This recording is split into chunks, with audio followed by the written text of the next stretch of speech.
ছোট্ট একটি গ্রামের এক পাশে রয়েছে ঘন জঙ্গল আর অন্য পাশে রয়েছে একটি নদী। এই নদীর পাড়েই বাস করত গ্রামের একটি কৃষকের পরিবার। কৃষকের ছেলে রাজুকে বিয়ে দেওয়া হলো পাশের গ্রামের একটি বোবা মেয়ে রানীর সাথে। আজ তোর বিয়ে রানী, তোকে খুব সুন্দর দেখাচ্ছে। ভয় পাস না রানী, নতুন পরিবারের সবাই তোকে খুব ভালোবাসবে। ওই ছেলে জেনে শুনেই সব তোকে বিয়ে করতে রাজি হয়েছে। হলো তোমাদের? আর কত দেরি করবে? এই তো রানীকে সাজানো শেষ। আমাদের মেয়েকে কত সুন্দর লাগছে না? হ্যাঁ, ভেবেছিলাম মেয়েটার এই অবস্থার কারণে কেউ কখনো ওকে বিয়ে করতে চাইবে না, আর বউ সাজিয়েও দেখা হবে না আমার। কিন্তু সৃষ্টিকর্তা আমার এই আশা আজ পূর্ণ করে দিয়েছে। সত্যি, রাজু ছেলেটা অনেক ভালো। আর ওর পরিবারের সবাইও। বিয়ের পর তুই ওদের কাউকে কষ্ট দিস না মা, সব সময় হাসি খুশি থাকবি। হয়েছে হয়েছে, ওকে আর বোঝাতে হবে না।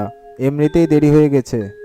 আমার মেয়ে কথা না বলতে পারলে কি হবে, সব বোঝে ঠিকই। বিয়ের পর রানী আসে রাজুর বাড়িতে। রাজুর বাড়ির সবাই রানীকে ভালোবাসে, কিন্তু রানীর বধিরতা সবার মনে একটি কষ্টের ছাপ ফেলে। তুমি খুব সুন্দর রানী।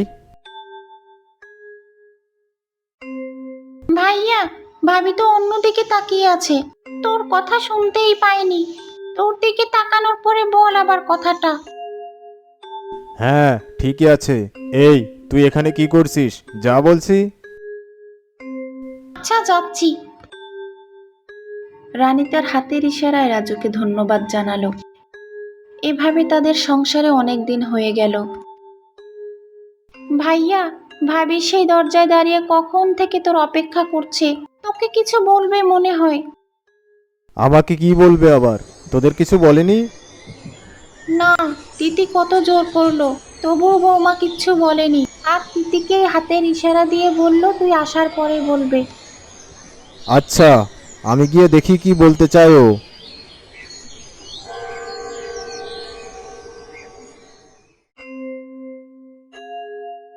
হে হে হে হে হে। ভাইয়ার হাসির শব্দ শোনা গেল যে, ব্যাপার কি? মা, রূপালী, তোমাদের জন্য একটা খুশির সংবাদ আছে। কি খুশির সংবাদ? রানী মা হতে চলেছে, আর তোমরা দাদি আর ফুপু। সত্যি বলছিস ভাইয়া? ভাবি দেখতে যেমন সুন্দর, তোদের বাচ্চাও ঠিক দেখতে তেমন সুন্দর হবে। তা তো হবেই, দেখতে হবে না কার বাচ্চা ও। তা না হয় বুঝলাম, কিন্তু তোর বাচ্চাও যদি বৌমার মতন বোবা হয় আর কানে কম শুনতে পায় তখন কি হবে? আসতে বলো মা, ভাবি কিন্তু ওখানেই দাঁড়িয়ে আছে। ও, আমি খেয়াল করিনি ও কখন এসে দাঁড়িয়েছে ওইখানে। বৌমা, তুমি রাগ করো না, আমি তো এমনিই বলেছিলাম। না মা, চিন্তার কিছুই নেই। আমি নিশ্চিত যে আমাদের বাচ্চা সুস্থ সবলই হবে। তুমি কি বলো রানী? রানী ভানিরে সায় দিল। গ্রামের মানুষ রানীর অনাগত বাচ্চা নিয়ে নানা কথা বলল। কেউ কেউ রানীকে ভয় দেখালো এইসব বলে যে ডাইনি বা অন্য কেউ রানীর উপর জাদু করেছে, আর তাই রানীর বাচ্চাও রানীর মতন হবে। রানী, তুমি খামোখা ভয় পাচ্ছ। ডাক্তার সাহেব তো বলেছেই আমাদের বাচ্চা একদমই সুস্থ আছে, কোনো ভয় নেই। সাধু বাবার কাছে গিয়ে কি করব আমরা? রাজু, বৌমা যখন বলছে তখন ওকে নিয়ে যা একবার সাধু বাবার কাছে। বৌমার মনের ভয়ও কমবে, আর তোরাও না হয় নিশ্চিত হলি। নিয়ে যা ভাইয়া, আমাদের গ্রামের সাধু বাবা অনেক ভালো, সে তোদেরকে কোনো খারাপ পরামর্শ দেবে না। আচ্ছা, তোমরা যখন বলছো আমি নিয়ে যাচ্ছি ওকে।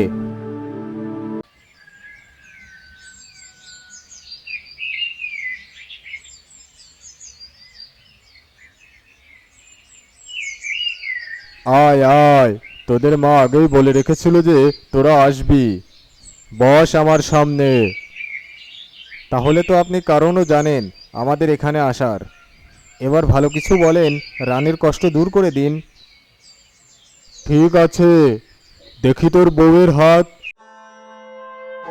রানী, তোমার হাত দেখাও সাধু বাবাকে। যা সন্দেহ করেছিলাম তাই হয়েছে। কি হয়েছে সাধু বাবা? তোর বউ জন্ম থেকে বোবা না, তার রূপ দেখে অহংকারের বশে এক ডাইনি তাকে বোবা করে দিয়েছে। সাথে অভিশাপও দিয়েছে যে ওর কোনো কন্যা সন্তান হলে সেও বোবা হবে। বলছেন কি সাধু বাবা? এখন এই অভিশাপ থেকে মুক্তি পাওয়ার উপায়? এই নে, এটা জাদুকরি ফল।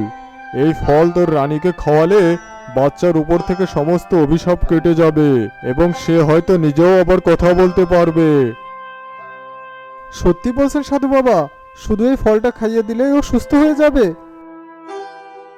ব্যাপারটা তুই যতটাও সহজ ভাবছিস ততটাও সহজ না আসলে। এই ফল খাওয়ার পর তোর বউয়ের আবেগ অনুভূতি অনেক কমে যাবে। তার মনে সবসময় এক প্রকার যন্ত্রণা কাজ করতে থাকবে। যতক্ষণ না পর্যন্ত ও এসব কাটিয়ে হেসে উঠতে পারছে ততক্ষণ পর্যন্ত এ ফল ওর শরীরে কাজ করবে না। আমরা ওকে কিভাবে হাসাবো বাবা? সেটা তোরাই ভালোভাবে জানিস। ও কিসে খুশি হবে সেটা আমি কিভাবে বলবো? ওকে আমি ফলটা খাইয়ে দিয়েছি, এখন তুই ওকে বাড়ি নিয়ে যা।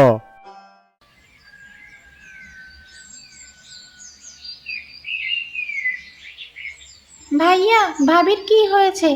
সাধু বাবার কাছ থেকে তোরা আসার পর দেখলাম সে কখন থেকে সে মন মরা হয়ে আছে। সাধু বাবা কি এমন বলল? তিনি বলেছেন রানীর রূপের কারণে ও আর ওর বাচ্চার উপর এক ডাইনির অভিশাপ আছে। সেই অভিশাপ কাটাতে তিনি রানীকে একটি ফল খেতে দিয়েছেন। ওই ফলটা খাওয়ার পরেই রানীর এই অবস্থা। এখন যে কোনো মূল্যেই হোক রানীকে হাসাতে হবে, নইলে ফলটার কার্যকারিতাই বৃথা যাবে। ও, এই কথা। ভাইয়া তুমি চিন্তা করো না, আমি ভাবিকে হাসিয়েই ছাড়বো। দেখ চেষ্টা করে পারিস কিনা। আমি তো অনেকক্ষণ চেষ্টা করেও পারলাম না।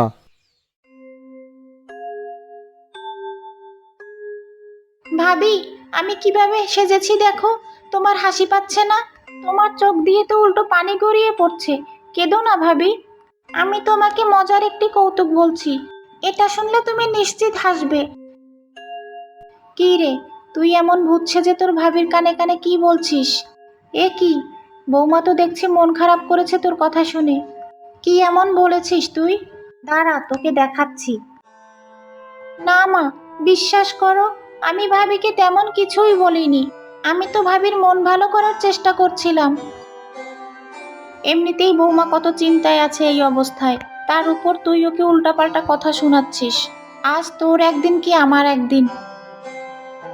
এমনিতেই তো ওর কোনো কাজকর্ম নেই ঘরে, এখন আবার আমার বৌমাকে বিরক্ত করছে। দাঁড়া, দেখাচ্ছি ওকে। মা, ওকে ছেড়ে দাও। আমি বলছি আসল ঘটনা তোমাকে, ও কেন এমন করছে। ও তো সারাদিনই এসব করে বেড়ায়, ওর আবার কোনো ঘটনা থাকা লাগে? হয়েছে মা, থামুন। তিতি তো আমাকে হাসানোর চেষ্টা করছিল, ওর কোনো দোষ নেই। আমি কি কানে ভুল শুনলাম? একটা সুন্দর মেয়েলি কণ্ঠ আমাকে বলল তিতিকে আর না মারতে। আমিও তো শুনলাম, কিন্তু এ ঘরে তো আমরা তিনজন বাদে আর কেউ নেই। তার মানে কি রানী কথা বললো আমাদের সাথে? কিন্তু এভাবে সম্ভব? হ্যাঁ মা, আমি আপনাদের সাথে কথা বলেছি। আমি কানে সব ঠিকঠাক শুনতে পাচ্ছি। আমার কণ্ঠ ঠিক হয়ে গিয়েছে। সাধু বাবার দেওয়া ফলটা তাহলে সত্যিই কাজ করছে। আর রূপালী, তুই তোর ভাবির শেষ পর্যন্ত হাসাতে পেরেছিস। কিভাবে যে শুকরিয়া আদায় করবো উপরওয়ালার জানি না। আমার বাচ্চা আর এখন আমার মতন অসুস্থ হবে না। আমার মতন অভিশপ্ত জীবন বয়ে বেড়াতে হবে না ওকে। তোমাদের সবাইকে অনেক ধন্যবাদ। আমি বোবা হওয়ার পরেও তোমরা কেউ কখনো আমার সাথে খারাপ ব্যবহার করোনি। আমার সাথে ভালো আচরণ করেছো। আমি সত্যি, তোমার মতন লক্ষ্মী মেয়ের সাথে ভালো আচরণ না করে পারা যায়? অল্প কদিনেই তুমি আমাদের সবার মন জয় করে নিয়েছো। ভাবি, তোমাকে কথা বলতে দেখে আমার খুব আনন্দ লাগছে। আমার মনেও এতদিন অনেক কথা জমা ছিল, কিন্তু তোমাদের বলতে পারিনি। আজ সব বলবো।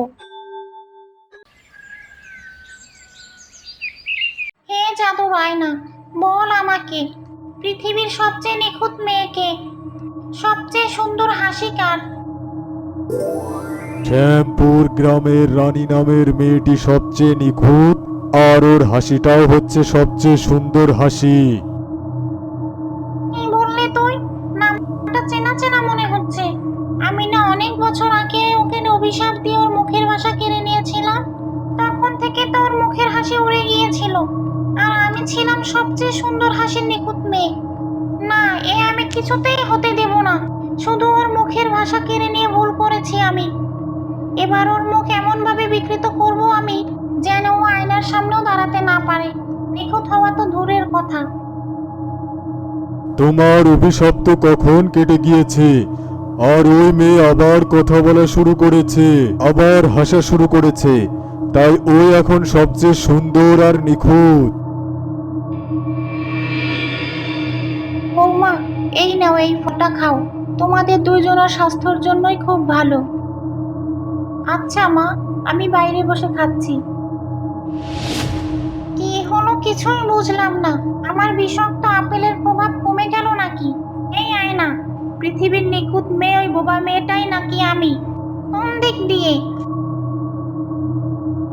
ওই মেয়েটা এখনো সবচেয়ে নিখুঁত আর সুন্দর, তবে তুমিও এখন সেরা একদিক দিয়ে।